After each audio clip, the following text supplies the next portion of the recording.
شهر رمضان الذي أنزل فيه القرآن۔ کائنات کے ظاہری قوانین سے پرے ایک ایسی دنیا ہے جہاں فیصلے روشنی میں ہوتے ہیں، اور جیسے ہی شعبان کا آخری سورج ڈوبتا ہے ایک خاموش انقلاب شروع ہو جاتا ہے۔ رمضان آتا ہے۔ یہ صرف ایک مہینہ نہیں، یہ آسمان سے اترنے والی رحمت کا اعلان ہے۔ اس رات دنوں پر عجیب سا سکون کیوں اترتا ہے؟ کیونکہ وہ شور خاموش کر دیا جاتا ہے جو 11 مہینے ہمیں گناہ کی طرف دھکیلتا رہا۔ روایات کہتی ہیں جنت کے دروازے کھول دیے جاتے ہیں۔ سوچئے، جب دروازے کھلتے ہیں تو صرف راستہ نہیں کھلتا، اندر کی خوشبو، نور اور رحمت بھی باہر آتی ہے۔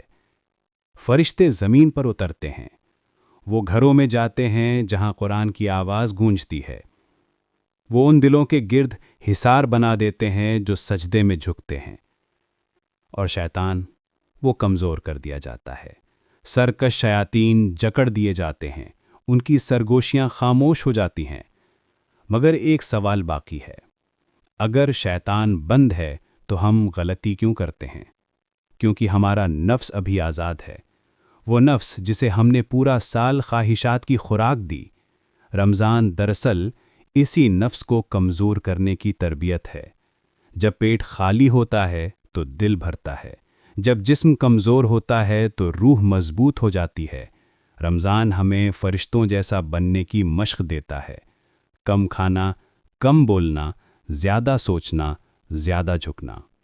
یہ 30 دن کا کیمپ ہے، ایک تربیت، ایک صفائی، ایک نئی شروعات۔ لیلۃ القدر ہماری منزل ہے، ایک ایسی رات جو 1000 مہینوں سے بہتر ہے، مگر وہی اسے پائے گا جو آج بدلنے کا فیصلہ کرے گا۔ تو خود سے پوچھیں، کیا میں صرف روزہ رکھ رہا ہوں یا میں خود کو بدل رہا ہوں؟ آج شیطان بند ہے، آج راستہ صاف ہے، آج بہانے کم ہیں۔ فیصلہ آپ کے ہاتھ میں ہے۔ یہ مہینہ گزر جائے گا، مگر سوال یہ رہے گا، کیا آپ پہلے جیسے رہے یا آپ نور کا حصہ بن گئے؟ رمضان صرف کیلنڈر کا مہینہ نہیں، یہ آپ کے حق میں آسمان کا سب سے بڑا موقع ہے، اسے ضائع نہ کریں۔